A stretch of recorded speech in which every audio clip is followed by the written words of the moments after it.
needs to be adjusted in order to cover several issues. The university is one of the country's newest institutions of higher learning.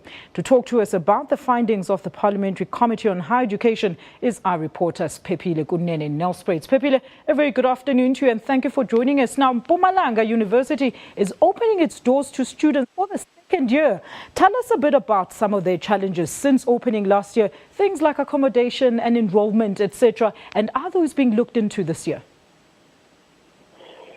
Okay, what happened this year, they added just a bit, especially in the Mpumalanga campus is in Nelspruit, Mbombela.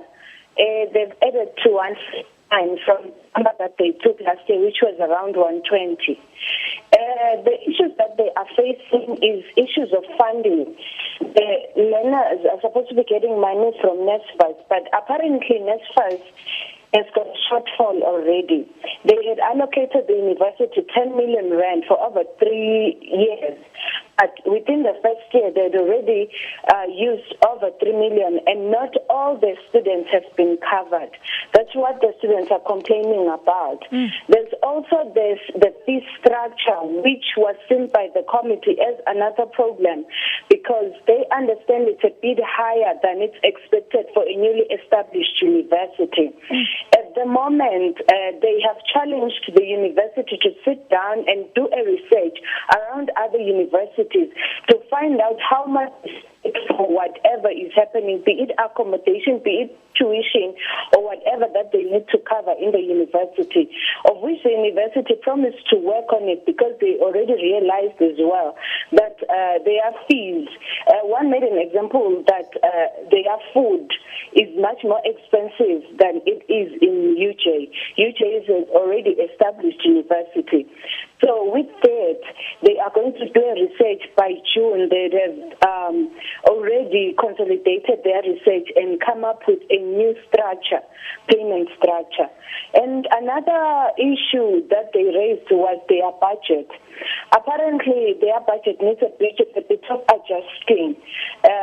Since they are a new university, the committee felt like they are bound to encounter such problems, not planning properly in terms of budgeting, be it the budget be low or higher than it's expected.